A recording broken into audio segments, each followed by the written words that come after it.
आज हम करेंगे फंक्शन क्या होता है। ये फंक्शंस +1 से स्टार्ट होता है और +2 में भी है, और दोनों ही क्लासेज के लिए ये काम आएगा। फंक्शन एक स्पेशल टाइप का फंक्शन होता है, एक रिलेशन होता है जिसके हम इस तरह से समझ सकते हैं कि x और y हमारे पास 2 नॉन एम्प्टी सेट है, 2 नॉन एम्प्टी सेट्स है x और y। अब हम ये देखते हैं कि हमें रिलेशंस बनाना है।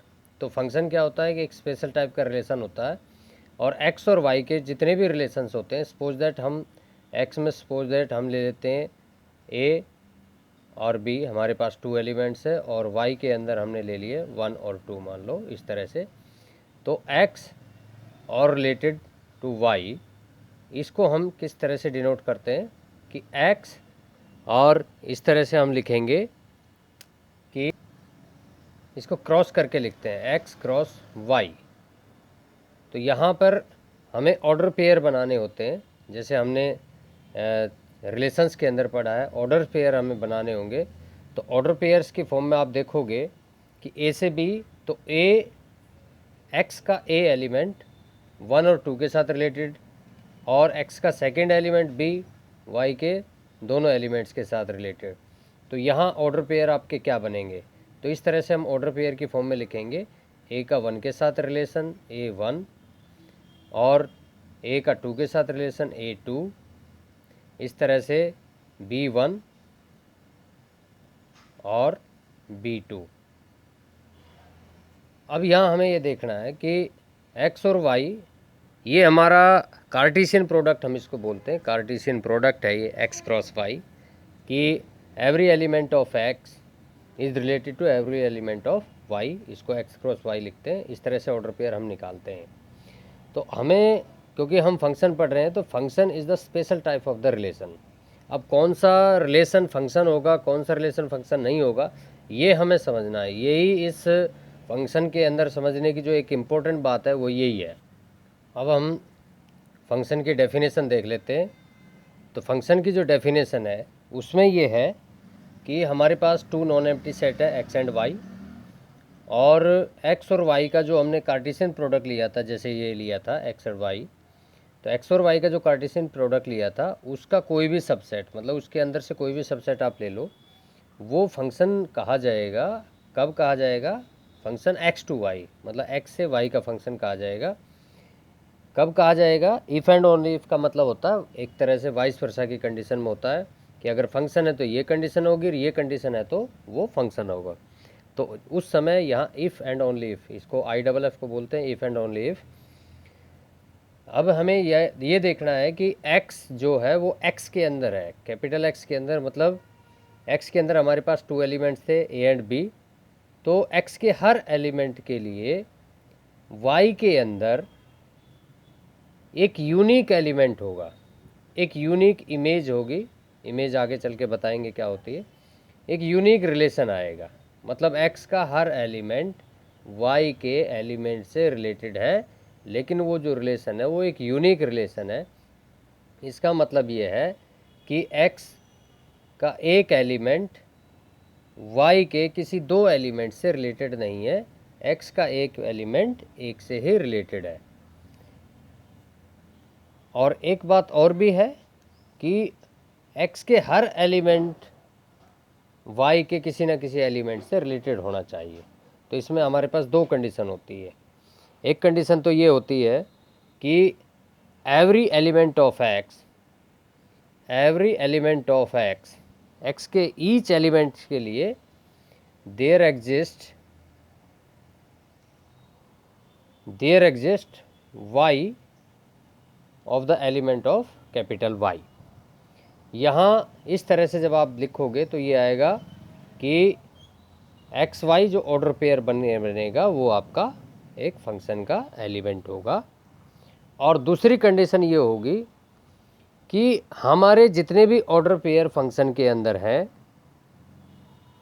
या रिलेशन के अंदर जितने भी ऑर्डर पेयर हैं, उनमें कोई भी ऑर्डर पेयर का फर्स्ट जो एलिमेंट है, फर्स्ट जो कंपोनेंट है वो सेम नहीं होना चाहिए।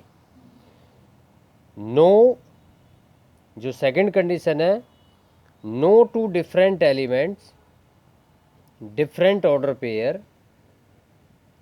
no two different order pairs in f, f means function, have the same component, have the same component। तो इस तरह से हमारे पास यहाँ दो कंडीशन है, x के हर एलिमेंट की का रिलेशन y के किसी न किसी एलिमेंट से होना चाहिए। पहली बात तो ये है, x का कोई भी एलिमेंट ऐसा नहीं बचना चाहिए कि जो किसी y के किसी एलिमेंट से रिलेटेड ना हो। अगर कोई भी एलिमेंट रिलेटेड नहीं होता है तो उस केस में हम फंक्शन नहीं कह सकते, इसलिए x का हर एलिमेंट y के किसी न किसी एलिमेंट से रिलेटेड होगा। दूसरी कंडीशन ये है कि हमारे पास रिलेशन के अंदर जितने भी ऑर्डर पेयर है, उन ऑर्डर पेयर्स में फर्स्ट जो कंपोनेंट है वो सेम नहीं होना चाहिए। दो या दो से ज़्यादा कोई भी ऑर्डर पेयर है उनमें पहला एलिमेंट सेम नहीं मिलना चाहिए। ये दो कंडीशन अगर फुलफिल होती है तो उस केस में हम कहेंगे दैट इज़ द फंक्शन, उस रिलेशन को फंक्शन कहेंगे, अदरवाइज हम फंक्शन नहीं कहेंगे। तो ये हमारा फंक्शन का कॉन्सेप्ट है। आगे हम पढ़ेंगे कि इमेज और प्री इमेज क्या होती है और डोमेन और रेंज क्या होती है। अब यहाँ हमें ये देखना है कि इमेज और प्री इमेज किसको कहते हैं। हमारे पास रिलेशन था, एक फंक्शन था, special type of relation means एक फंक्शन है और वो फंक्शन है suppose that x to y है। ये फंक्शन हमें गिवन है और x is belongs to x और y is belongs to y, मतलब x के अंदर जो सेट है उसके अंदर x एलिमेंट्स हैं और y के अंदर सपोज दैट y एलिमेंट्स हैं। तो x के जो एलिमेंट्स हैं उनको हम कहेंगे प्री इमेज। x के एलिमेंट्स को कहा जाता है प्री इमेज। ये हम फंक्शन की बात कर रहे हैं, ये सब फंक्शन के अंदर होता है। Element of x belong to x is called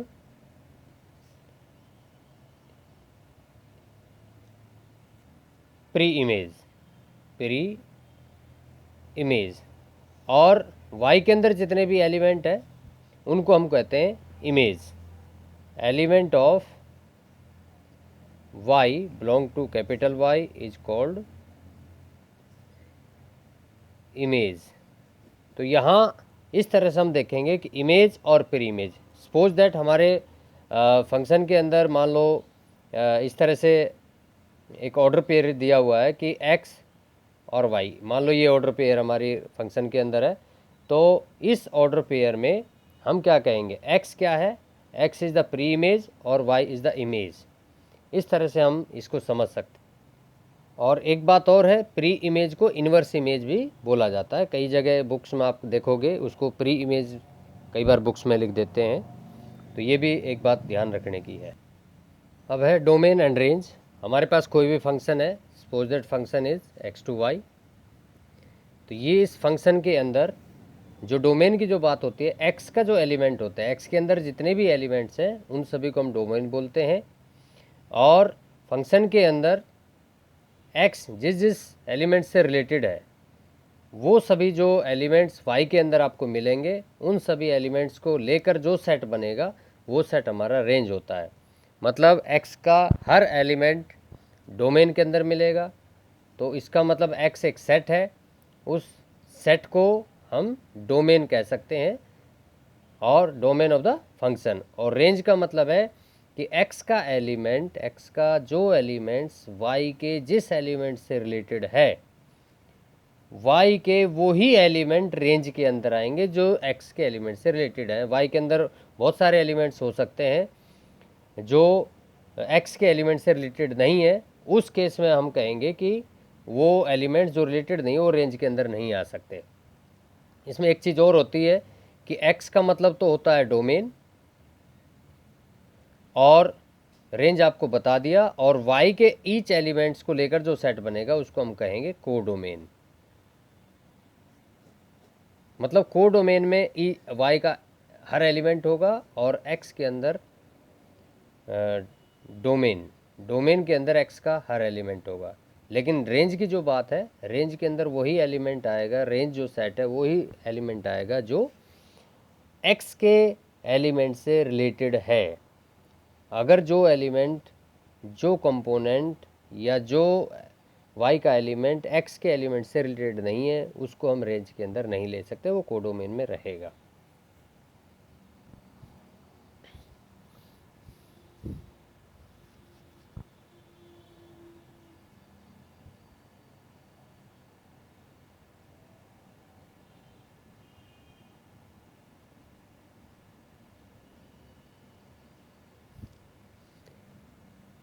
इसी तरह से जो हमारे x के एलिमेंट्स होते हैं वो सभी मतलब डोमेन के अंदर जो भी एलिमेंट्स आते हैं हमारे, उस डोमेन को हम बोलते हैं इंडिपेंडेंट वेरिएबल। क्या बोलेंगे? Independent variable. और y है उसको हम बोलेंगे डिपेंडेंट वेरिएबल, डिपेंडेंट वेरिएबल। मतलब क्या होता है कि इंडिपेंडेंट का मतलब होता है कि x हमारा फ्री है, जो डोमेन के एलिमेंट्स हैं वो हमारे फ्री है, लेकिन x के एलिमेंट्स y के जिस जिस एलिमेंट से रिलेटेड है वो एलिमेंट्स हमारे आते हैं, तो y के एलिमेंट्स को हम बोलेंगे। और ये भी ध्यान रखना है कि y के एलिमेंट्स का मतलब सभी एलिमेंट्स नहीं, कोडोमेन के एलिमेंट्स नहीं, जो एलिमेंट्स रेंज के अंदर आएंगे वही एलिमेंट डिपेंडेंट वेरिएबल होंगे। मतलब x का एलिमेंट्स y के जिस एलिमेंट से रिलेटेड है वो एलिमेंट डिपेंडेंट वेरिएबल माने जाएंगे y के, और x के अंदर सभी होंगे वो सभी इंडिपेंडेंट वेरिएबल माने जाएंगे। अब हम एक एग्जांपल देखते हैं। एग्जांपल ये है कि x हमारा कोई सेट है, उसमें 1 2 3 4 एलिमेंट्स हैं, और y एक दूसरा सेट है जिसमें 0 1 2 3 5 7 9, ये हमारा दूसरा अनोदर सेट है। f जो ये डिफाइन हो रखा है ये है x टू y, ये हमारा एक फंक्शन है। कार्टेशियन जो प्रोडक्ट होता है उसमें से हमने इन एलिमेंट्स को ले लिया। तो यहाँ देखो ये फंक्शन है, इसको भी समझना है कि फंक्शन कैसे। देखो इसके अंदर 4 एलिमेंट्स है, तो 1 से रिलेटेड है, इसका 1 इस 1 से रिलेटेड है, इसका 2 x का 2 किससे रिलेटेड है? 0 से रिलेटेड है, 3 7 से रिलेटेड है, और 4 9 से रिलेटेड है। तो फर्स्ट जो फंक्शन की डेफिनेशन थी उसमें ये था कि x का ईच एलिमेंट y के किसी ना किसी एलिमेंट से रिलेटेड होना चाहिए। तो ये फर्स्ट कंडीशन फुलफिल हो रही है। और दूसरी कंडीशन ये थी कि हमारे फंक्शन के अंदर जितने भी एलिमेंट होंगे, जितने भी ऑर्डर पेयर होंगे, वो सभी ऑर्डर पेयर में फर्स्ट जो एलिमेंट है वो 2 बार नहीं आना चाहिए, सिंगल टाइम होना। जैसे 1 सिंगल टाइम है, 2 single time, 3 single time, 4 single time. इस तरह से हम देख सकते हैं कि this special type of relation is called the function. अब यहाँ ये एक बात और देखनी है कि इसमें कहता है कि डोमेन बताओ, domain of F, domain of F. तो डोमेन ऑफ एफ का मतलब वो भी एक सेट होता है। तो एफ के अंदर जो भी ऑर्डर पेयर है उन सभी ऑर्डर पेयर में फर्स्ट एलिमेंट जो होगा वो हमारा 1 2 3 4, 1 2 3 4 ये आपका डोमेन होगा। और रेंज की जब हम बात करेंगे कि रेंज ऑफ एफ, रेंज क्या होगी, तो इसमें जो सेकंड एलिमेंट है जिसको हम बोलते हैं इमेज, यहाँ ये भी समझना है ये एलिमेंट हमारे होते हैं 1 2 3 4, ये है हमारी प्री इमेज और ये हमारी है इमेज। तो इस तरह से रेंज ऑफ एफ, रेंज का मतलब ऑर्डर पेयर में जो सेकंड कंपोनेंट है 1 0 7 9, 1 0 7 9, इस तरह से एक सेट बना। अब हम यहाँ देखेंगे कि कोडोमेन क्या होता है। 3 चीज़ें होती हैं इसमें, कोडोमेन ऑफ एफ। तो कोडोमेन हम देखेंगे कि कोडोमेन का मतलब होता है कि हमारा रिलेशन x टू y था, तो y के अंदर जितने भी एलिमेंट है मतलब टोटल y हमारा कोडोमेन है। तो इसलिए हम इसको लिखेंगे 0 1 2 3 5 7 9। तो इस तरह से डोमेन, रेंज, कोडोमेन। तो फंक्शन में ये बेसिक चीज़ें होती है जिसको हमें समझना बहुत ज़रूरी है। अब हम देखते हैं कि एरो डायग्राम क्या होता है।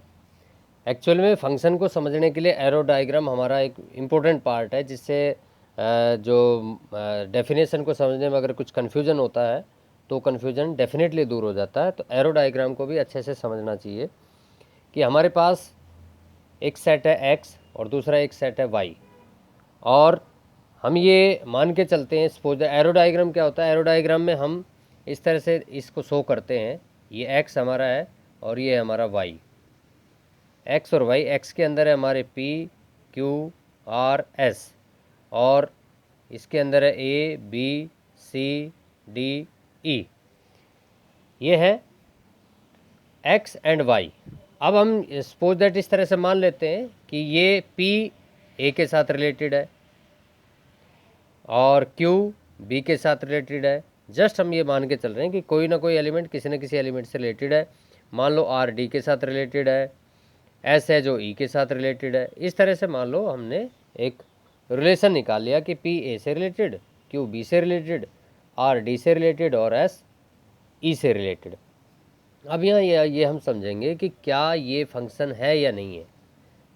क्या ये x टू y जो एक रिलेशन है, x से y एक रिलेशन जो डेवलप हो रहा है, p a, इसको हम अगर ऑर्डर पेयर की फॉर्म में लिखें तो इस तरह से हम लिखेंगे कि p a ऐसे, q b, r d, s e, इस तरह से हम इसको देख सकते हैं कि ये हमारा जो रिलेशन है, एक ये रिलेशन, क्या ये रिलेशन फंक्शन है या नहीं। तो इस तरह से अभी हमने एक न्यूमेरिकल क्वेश्चन किया था, लेकिन एरो डायग्राम से हम समझेंगे तो डेफिनेशन के हिसाब से वही है कि एक्स के अंदर हर एलिमेंट इसके किसी ना किसी एलिमेंट से कनेक्ट होना चाहिए, रिलेटेड होना चाहिए। तो देखो पी ए से रिलेटेड, क्यू आर एस सभी एक किसी ना किसी एलिमेंट से रिलेटेड है। तो फर्स्ट कंडीशन हमारी फुलफिल होती है। और सेकंड कंडीशन ये है कि यहाँ कोई भी एक एलिमेंट, मतलब जो ये लाइन जा रही है ये लाइन डबल नहीं होनी चाहिए, ऐसे नहीं होनी चाहिए, ऐसे कि पी ए से भी रिलेटेड है, पी बी से भी रिलेटेड है, ऐसा नहीं होना चाहिए। सिंगल सिंगल चल रहा है, नो डाउट। इसमें कितने भी एलिमेंट फालतू बच, जैसे यहाँ सी बचा हुआ है और भी कुछ बच सकते हैं, तो इससे भी कोई प्रॉब्लम नहीं है, लेकिन इसके अंदर कोई भी एलिमेंट बचना नहीं चाहिए। और यहाँ सिंगल और यहाँ डबल या तीन, मतलब ऐसा नहीं होना चाहिए। तो यूनिक इमेज होनी चाहिए। यूनिक इमेज का मतलब है कि इसका हर एलिमेंट एक सिंगल इमेज देगा, डबल इमेज नहीं देगा। मतलब ए पी ए से रिलेटेड और पी किसी और से भी रिलेटेड हो, ऐसा नहीं होना चाहिए। उस केस में हम कहेंगे कि वो फंक्शन नहीं है, लेकिन यहाँ ऐसा नहीं है, इसलिए हम कहेंगे ये हमारा फंक्शन है।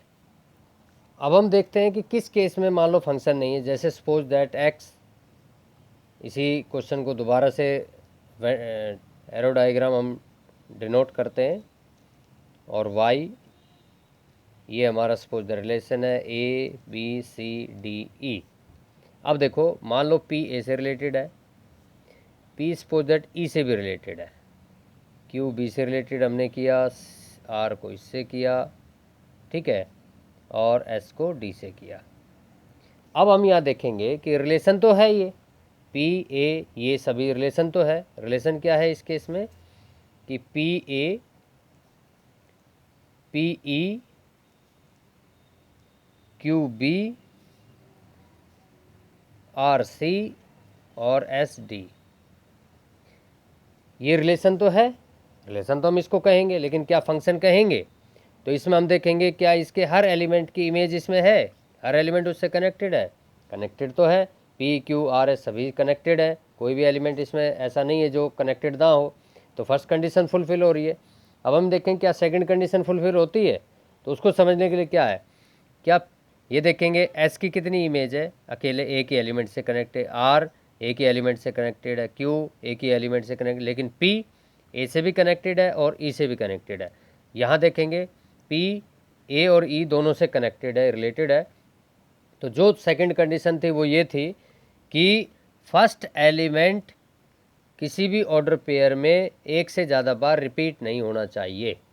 फर्स्ट एलिमेंट किसी भी एक से ज़्यादा ऑर्डर पेयर में रिपीट नहीं होना चाहिए। p यहाँ इधर भी आ रहा है, इधर भी आ रहा है, तो एक से ज़्यादा बार आ रहा है, इसलिए हम कहेंगे ये फंक्शन नहीं है। तो इस तरह से आप देखोगे, फर्स्ट इसे ये जो एग्जांपल किया था इस केस में था कि वो फंक्शन है, और इस केस में हम कह रहे हैं कि ये फंक्शन नहीं है। इस तरह से आप देखोगे कि फंक्शन होना और फंक्शन नहीं होना हम एरो डायग्राम से भी उसको अच्छे से समझ सकते हैं। अब बात आती है कि हम फंक्शन को किस किस तरह से रिप्रेजेंट कर सकते हैं। तो फर्स्ट जो होता है रिप्रेजेंट करना, रिप्रेजेंटेशन ऑफ द फंक्शन। किस तरह से हम फंक्शन को रिप्रेजेंट कर सकते हैं? तो फर्स्ट जो होता है वो होता है रोस्टर फॉर्म। रोस्टर फॉर्म, तो यहाँ रोस्टर फॉर्म का मतलब होता है कि आपको ऑर्डर पेयर्स का फंक्शन जो है ऑर्डर पेयर की फॉर्म में आपको मिलेगा। मान लो x है आपका 0 2 3 4 और y आपको गिवन है मान लो 0 3 4 6 7 8 9 11। मान लो इस तरह से आपको कोई भी टू x और y सेट्स दिए हुए हैं, ठीक है। अब यहाँ ये कहता है कि कोई भी फंक्शन है कि जैसे हम ये कहते हैं कि f is the function x is less than y, मतलब x ये फंक्शन है जो फंक्शन इज़ लेस देन, मतलब लेस देन टाइप की फॉर्म में है, is less than form x to y। तो यहाँ x टू y हम फंक्शन बना रहे हैं x से y, लेकिन लेस देन का रिलेशन होगा उनके बीच में। तो इसका मतलब क्या क्या हमारे फंक्शन के अंदर क्या क्या एलिमेंट्स आएंगे, तो उस तरह से हम लिख सकते हैं कि जैसे ये 0 है तो 0 मान लो हमने कोई भी रिलेशन लिया, इस तरह से हम देखेंगे तो इसमें हम इस ढंग से ऑर्डर पेयर ले सकते हैं। जैसे मान लो 0 को 4 से हमने कनेक्ट किया और 2 को मान लो हमने कनेक्ट किया 6 से, 3 को मान लो 7 से कनेक्ट किया और 4 को 8 से। ऐसे और भी फंक्शन बन सकते हैं, नो डाउट। तो 0 4 से स्मॉल है, 2 6 से स्मॉल है, 3 7 से स्मॉल है, 4 8 से स्मॉल है। तो जो लेस देन वाली जो कंडीशन थी वो इसको फुलफ़िल कर रही है। ऐसे और भी बहुत सारे फंक्शंस बन सकते हैं, लेकिन हमने इन ऑर्डर पेयर्स को लिया है। तो देखो ये फंक्शन है हमारा, हर एलिमेंट किसी ना किसी एलिमेंट से कनेक्टेड है, सभी कनेक्टेड है और फर्स्ट एलिमेंट एक से ज़्यादा बार रिपीट नहीं हो रहा है। तो ये फंक्शन है हमारा। तो ये जो फॉर्म होती है, इस फॉर्म लिखने को हम बोलते हैं रोस्टर फॉर्म। इसके बाद आती है सेट बिल्डर फॉर्म।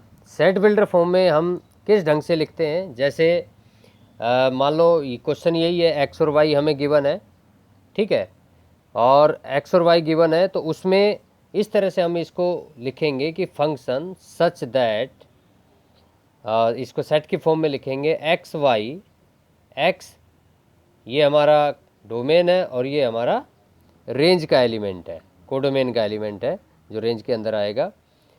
x हमने लिया है x के अंदर से, y हमने लिया है y के अंदर से, और मान लो हम कोई भी रिलेशन बना रहे हैं कि x is 4 less than y। मान लो इस तरह से हमने इसको लिखा है कि x is 4 less than y। तो ऐसे कोई भी एक रिलेशन हम लिख सकते हैं, कोई भी कुछ भी हो सकता है। तो इस तरह से लिखने का जो तरीका होता है, ये लिखने का जो तरीका है, इस तरीके को हम बोलते हैं सेट बिल्डर फॉर्म। तो ऑर्डर पेयर की फॉर्म को हम बोलते हैं रोस्टर फॉर्म, और इस तरह की फॉर्म जो लिखी जाती है उसको हम बोलते हैं सेट बिल्डर फॉर्म। तो इस तरह से हम इसको लिख सकते हैं। एक आपको पहले ही हम बता चुके हैं कि एरो डायग्राम की फॉर्म में हम फंक्शन को शो कर सकते हैं, जो आप पहले से ही कर चुके हो। एक होता है ग्राफ की फॉर्म में ड्रॉ करना, जैसे आपने 10th में ग्राफ ड्रॉ किए थे, लीनियर इक्वेशंस 2 वेरिएबल्स में आपने ड्रॉ की थी। तो यहाँ इस तरह से हम जो ग्राफ करते थे उसमें एक लाइन ड्रॉ करते थे, उस तरह की चीज़ों को ड्रॉ करके भी हम कार्टेशियन प्लेन पर एक्स एक्सिस वाई एक्सिस पर जो हम ड्रॉ कर कर दिखाते हैं, वो भी चीज़ें हमारी फंक्शन को शो करती है। तो इस तरह से हमारे पास कई तरीके हैं एक फंक्शन को शो करने के। अब एक बात आती है कि भाई कितने टाइप के फंक्शन होते हैं? तो फंक्शन तो बहुत टाइप के होते हैं, आगे कराएंगे आपको, लेकिन कुछ स्पेशल टाइप के फंक्शन है। स्पेशल टाइप फंक्शन है हमारे पास।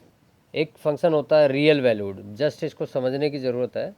Real valued function, real valued function. तो रियल वैल्यूड का मतलब होता है कि हमारी डोमेन और रेंज, डोमेन और कोडोमेन, ये दोनों ही हमारी रियल होनी चाहिए। अगर एज रियल नहीं होती है तो हम उसको रियल वैल्यूड नहीं कहेंगे। तो डोमेन और कोडोमेन हमारी दोनों रियल होनी चाहिए। मतलब सपोज दैट हम दो सेट्स ले रहे हैं ए टू बी, मान लो हम एक रिलेशन बनाते हैं, तो ए के अंदर जो एलिमेंट है, बी के अंदर जो भी एलिमेंट है, वो सभी एलिमेंट्स हमारे रियल वैल्यूड होने चाहिए। फिर दूसरा होता है कि polynomial function. Polynomial function, polynomial function में क्या होता है? पोलिनोमियल फंक्शन में आपने देखा होगा कि जैसे मान लो हम इस तरह से लिख सकते हैं कि f x is equal to, मान लो इस तरह से हमने लिखा ये, और भी कुछ लिख सकते हो, F x is equal to मान लो A X square plus B X plus में सी, इस तरह से आप लिखो। तो ये लीनियर, ये क्वाड्रेटिक, तो इस तरह से आप देखोगे कि हमारा ये पोलिनोमियल फॉर्म है। तो पोलिनोमियल्स आपने 10th में पढ़े हैं, तो पोलिनोमियल्स फॉर्म में इस तरह के फंक्शन को हम जो लिखते हैं, राइट डाउन करते हैं, तो उसमें हम देखते हैं कि ये हमारा पोलिनोमियल फॉर्म है, पोलिनोमियल फंक्शन इसको हम बोलते हैं। और फिर आता है कि आपका रेशनल फंक्शन। रेशनल फंक्शन, तो रेशनल फंक्शन में क्या होता है कि रेशनल फंक्शन में मान लो कोई फंक्शन है, वो पी अपॉन क्यू की फॉर्म में होता है। जैसे मान लो कोई फंक्शन है, ऊपर कोई फंक्शन है, नीचे एक फंक्शन है, ये भी एक्स का फंक्शन है पी, और क्यू भी एक्स का फंक्शन है। तो function of x, p is the function of x and q is the function of x, both are the function of x, but q x is not equal to zero. Divide में zero नहीं होना चाहिए, नहीं तो not defined हो जाएगा। इसलिए इस तरह की जो फॉर्म आएगी, जैसे मान लो हम ये समझ सकते हैं कि मान लो 1/x लिखा हमने कि f x is equal to 1/x where x is not equal to zero, इस तरह से हम लिखेंगे तो this is the function of x. या इस तरह से हम लिख सकते हैं कि एक्स स्क्वेयर प्लस में 5x plus 8 divide by 5x plus 7। इस तरह से हम बहुत सारे एग्जाम्पल्स, ये पी अपॉन क्यू की फॉर्म में होता है, और where 5x plus 7 is not equal to zero, ये हम साथ साथ लेकर चलेंगे इसको। अब आगे आते हैं, थर्ड हमारा जो हो गया, और फोर्थ हमारा होता है ओड फंक्शन। अक्सर इस तरह के फंक्शन ये हमारे एग्जामिनेशन पॉइंट ऑफ व्यू से बहुत इंपॉर्टेंट है, ओड फंक्शन। और फिफ्थ है इवन फंक्शन। तो ये बहुत समझने के लिए बहुत आसान है, इसमें नो डाउट, क्योंकि जब भी हमें कोई एफ एक्स फंक्शन दिया हुआ होता है, एफ एक्स में हम क्या करते हैं कि एक्स की जगह हम चेंज कर देते हैं एक्स को माइनस एक्स की फॉर्म में। एक्स को माइनस एक्स की फॉर्म में रख दो, और अगर एफ एक्स चेंज होके माइनस एफ एक्स बन जाए, मतलब एक्स को हमने माइनस एक्स पुट किया, चेंज किया, और जब सॉल्व किया तो फंक्शन जो आंसर आया वो नेगेटिव हो गया, टोटल फंक्शन का नेगेटिव फंक्शन बन गया, तब हम कहेंगे वो ओड फंक्शन है। और मान लो एफ एक्स गिवन है और एक्स को हमने चेंज किया माइनस एक्स से, और जब आंसर आया तो वो एफ एक्स ही आता है, कोई चेंज नहीं आता है, तब हम उसको कहेंगे इवन फंक्शन। जैसे मान लो कोई एग्जांपल हम समझ सकते हैं इवन फंक्शन और ओड फंक्शन में। जैसे मान लो एफ एक्स आपको गिवन है एक्स, अब क्या किया हमने, एफ एक्स में एक्स को माइनस एक्स रख दिया, तो इस एक्स की जगह भी माइनस एक्स हो जाएगा। तो माइनस एक्स किसके इक्वल है, और ये माइनस ये एक्स किसके इक्वल था, यहाँ पे ये देखो एक्स हमारा है एफ एक्स के इक्वल। तो इस तरह से ये हो गया। अब आगे देखो कि ये हो गया ओड फंक्शन, कि एफ में हमने माइनस एक्स पुट किया तो आंसर हमारा माइनस एफ एक्स आ रहा है, तो ओड फंक्शन हो गया। और अगर हम मान लो इसी में जैसे मान लो एक और एग्जांपल लेते हैं, जैसे मान लो x4 plus x square plus 1, मान लो ये क्वेश्चन है, इसमें हमने एफ ऑफ माइनस एक्स को माइनस एक्स रखा, minus x 4 plus minus x square plus 1।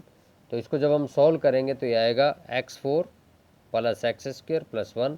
तो ये वैल्यू और ये वैल्यू सेम वैल्यू है, मतलब ये ओरिजिनल जो हमारा फंक्शन था उस फंक्शन से सेम टू सेम है, मतलब ये एफ एक्स ही है। तो हमने क्या किया था, माइनस एक्स चेंज किया था, माइनस एक्स चेंज करने के बाद फंक्शन आया f minus x is equal to f x. अगर माइनस एक्स पुट करने पर भी एफ एक्स ही आता है तो होता है हमारा इवन फंक्शन।